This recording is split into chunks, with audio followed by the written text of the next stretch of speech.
आमच्या हिंदुत्वामध्ये ओव्या आहेत, तुमच्या हिंदुत्वामध्ये शिव्या असतील. भोसडीच्या ती बंदूक तुझ्या ढोंगणात घातली जाईल. ती आपली संस्कृती नाही, ते आपलं हिंदुत्व नाही. हे साले भोसडीचे लोक आमच्या हिंदुत्वामध्ये ओव्या आहेत. अरे गांडू दबा. आमच्या हिंदुत्वामध्ये ओव्या आहेत. जाते महादरची तुझ्या आईची जाण साली भोसडीची. शिवीगाळ करतायत, धमक्या देतायत. अरे चापटे काय तुला तुडवणार. गांडू आहेत ते गांडू. शिवीगाळी ही महाराष्ट्राची संस्कृती नाहीये. यार सरकार तुमचं आहे ना भोसडीजानो. राज्य गांडूंच्या हातात. तुमच्या हिंदुत्वामध्ये शिव्या असतील. हे नागडे नाचत होते. हा नागड्यांचा नाच. कामाटी पुऱ्यामध्ये उभी आहे धंदा करायला.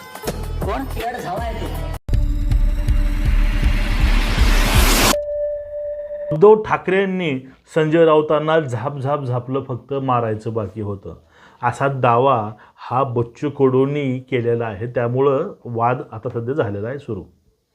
कारण आता उद्धव ठाकरे साहेबांनी जो काही निर्णय घेतला आहे याचं आम्ही परतः स्वागत करतो आहे.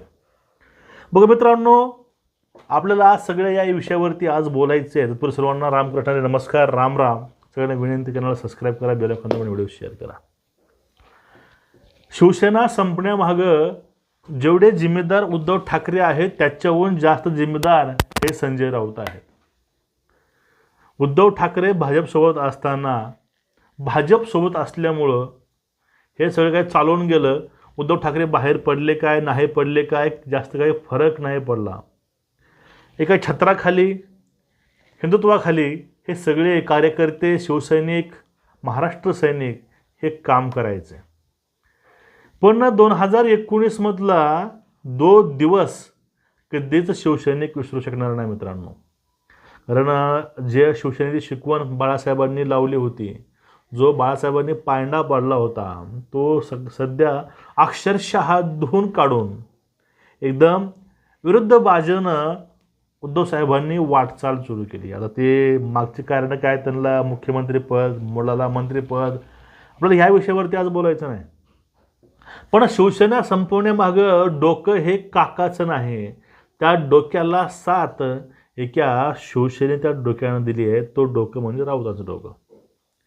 शिवसेना 2019मध्ये भाजपपासून वेगळी झाली, नैसर्गिक युती तुटली आणि त्यानंतर शिवसेनेच्या अधोगतीला सुरुवात झाली.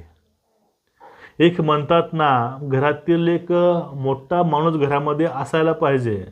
तो काम करो अथवा न करो, कारण त्याचा अनुभव आणि त्याचे कर्तृत्व हे माणसाला त्यावेळेस कळत नाही. पण जो त्यावेळेस जे छत्र हरवलं जातं त्यावेळेस त्याला समजतं ते माणसाची किंमत काय होते. तो व्यक्ती असताना वाटतं तो व्यक्ती निरुपयोगी आहे, कामाचा नाही.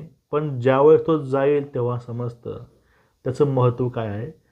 उद्धव ठाकरेंना पण आता कळू लागलं आहे की भाजपचं महत्त्व काय आहे. भाजपचं संघटनात्मक कौशल्य त्या नेत्यांचं जे आहे, तुम्हाला मी एक लहानसं उदाहरण सांगतो मित्रांनो. 2019 ते 22पर्यंत उद्धव ठाकरेंनी पक्ष भाजपला गुलेगत धोका देऊन ते इकडे काँग्रेससोबत आले. यांची सत्ता होती, यांच्याकडं सगळं काही होतं. गृह खातं होतं, महाराष्ट्राचे सगळे विभाग यांच्याकडे होते. एवढे असतानासुद्धा 19 ते 22पर्यंत एकही भाजपवाला फुटला नाही. एकही भाजपवाला इकडे शिवसेना उद्धव साहेबांसोबत आला नाही. नाही तो राष्ट्रवादीसोबत आला. म्हणजे भाजपमधला एकही माणूस फुटला नाही. कारण त्यांना एक विश्वास होता की भाजप हे असं सोडणार नाही आपल्याला. आजचं उद्या सत्ता येईल, आपलं चांगलं होईल, पण हा विश्वास या शिवसेनेमध्ये नाही. हे कारण. दुसरं कारण संजय राऊतांचे बेताल वक्तव्य. कारण शेवटी शिवसेनेचा जे काही चेहरा आहे म्हणून राऊतांना प्रेझेंट केलं. शिवसेनेची भूमिका हे राऊत मांडायचे, पण त्यांची भूमिका अशी राहायची कधी भारताच्या राष्ट्रपतीवरती, कधी राष्ट्राच्या PM-वरती, कधी भारताच्या सैनिकावरती, कधी भारतावरतीच त्यांनी संशय घ्यायला सुरुवात केली. आणि ते यांचे विधान, त्या शिव्या, त्या सगळं काही सकाळी दररोजचं 9 वाजता लोकांनी दररोजचं ऐकून त्यांनी एक ठरवलं की राऊत जे बोलतोय तीच शिवसेना आहे. यामध्ये बाळासाहेबांच्या शिवसेनेचे विचारच राहत उरलेले. तर हिंदू द्वेष त्यामध्ये आला. त्यामध्ये सो कॉल्ड पुरोगामी जे पणा असतो त्यांनी सुषमा अंधारेला सोबत घेतलं. आणि आता तो चंदन शिवे नावाचा आमच्या विठ्ठलाला आरतुरं बोलणाऱ्याला त्यांनी सोबत घेऊन आपल्या मंचावर जागा दिली. हे अशा लोकांना हे लोक सोबत का घेत आहेत हे सांगतात की आमची भूमिका ही आहे. आता चंदन शिवेला तर ते त्या दिवशी आमंत्रण हे राऊतांनी दिलं होतं. मग जर असे विचारसरणीचे लोक तर तुम्ही त्या मंचावरती आणले, त्यांना तिथं मंचावरती का आणलं माहिती नाही, पण अशा लोकांमुळं खरंच जो काही सामान्य नागरिक आहे तो नागरिक जवळ कसा येईल. कारण त्या चंदन शिवेविषयीचं असेल, सुषमा अंधारेविषयीची असेल वक्तव्य पूर्ण महाराष्ट्राने पाहिलेले आहेत. महाराष्ट्रामध्ये एक दोन घरं सोडून वारकरी असतो. आता मीही वारकरीच आहे. मग एखादा सच्चा वारकरी तुम्हाला साथ कशी देईल. कारण त्या वारकऱ्याविषयी शरद पवार काय काय बोलतात, त्या पांडुरंगाविषयी देवदेवताविषयी शरद पवार काँग्रेसवाले काय बोलतात, किंवा सुषमा अंधारे असतील त्या पक्षातील अनेक लोक असतील काय बोलतात. आता यांच्या बुद्धीची मला कीव तेव्हा येते. हे भाजपचा राम म्हणतात. अरे काय तुम्ही तुमचे वक्तव्य बेताल पाहून लोक गेलेले आहेत. याला जबाबदार हा संजय राऊतच आहे. 40 गेले त्यावेळेस रेस्पॉन्सिबल हेच होते. आता परत 6 गेलेत खासदार, रिस्पॉन्सिबल हेच आहे. याची जाणीव त्या ठिकाणी झालेली आहे उद्धव साहेबांना. त्यामुळं त्यांनी संजय राऊतांना असं एवढं बेकार झापलं आहे, फक्त मारायचंच बाकी होतं असं सध्या आपल्या बच्चू कडून दावा केलेला आहे. यापूर्वी दावा झालेला आहे की पाठीमागे एक वेळेस असंच बातम्या आल्या होत्या. फ्लेम इंडिया म्हणून एक चॅनल आहे, हिंदी चॅनल, त्यावरती बातम्या अशा आल्या होत्या की संजय राऊतांना त्या ठिकाणी एवढं झापलं होतं, राऊत चक्करून खाली पडले होते. ह्या अशा बातम्या येतातच. पण एकूणच जर असं झालं असेल मला वाटत नाही. जर झाला असेल तर चांगलं आहे, अभिनंदन त्यांचं.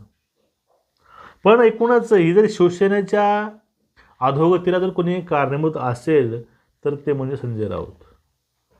संजय राऊतांना जर दूर केलं तर सेना अजूनसुद्धा काहीतरी बऱ्यापैकी राहू शकते. आता आहे तशी राहू शकते. कारण आता हे 6 खासदाराच्या वेळेस म्हणजे यांच्याकडे एखादा आमदार खासदार असतो त्यावेळेस तो निष्ठावंत असतो, चांगला असतो. पण तो ज्यावेळेस यांना सोडून जातो त्यावेळेस तो गद्दार बनतो. 2019 नंतर यांनी मनसेचे 6 नगरसेवक फोडले. त्यावेळेस यांना हा प्रश्न पडला नाही का त्यावेळेस की आपण त्यांचे लोक फोडतोय, याची यांना लाज नाही वाटली का त्यावेळेस. कारण हे राजकारण मित्रांनो, हे फोडाफोडी हे वगैरे हे सगळं राजकारण असतं. पण आपले लोक आपल्यासोबत ठेवणं, आपले लोक आपल्यासोबत त्यांना विश्वास देणं ही त्यांचं काम असतं. ते काम त्यांनी केलं पाहिजे. हेच काम मुळात होत नाही, त्यामुळं लोक यांना सोडत आहेत. ह्या सगळे कारणामुळं संजय राऊतांना एवढं बोलणं खावं लागलं आणि ते मार्क खाण्यापुरतं येऊन अडकलं होतं. जर सच्च्या महाराष्ट्र सैनिकाला जर विचारलं की राऊतांची भूमिका काय, अहो राऊत म्हणले की लहान लेकरूसुद्धा शिव्या घालतं आहे. सौ दाऊद एक राऊत यांची ही लायकी आहे. पण जे काही झालं, बच्चू कडू बोललेत, हे खरं आहे खोटं आहे काय माहिती नाही, पण हे खरं असेल तर कुठंतरी हा पक्ष इथवर स्थिर राहील. तर हे खरं नसेल तर एक दिवस उद्धव ठाकरे फक्त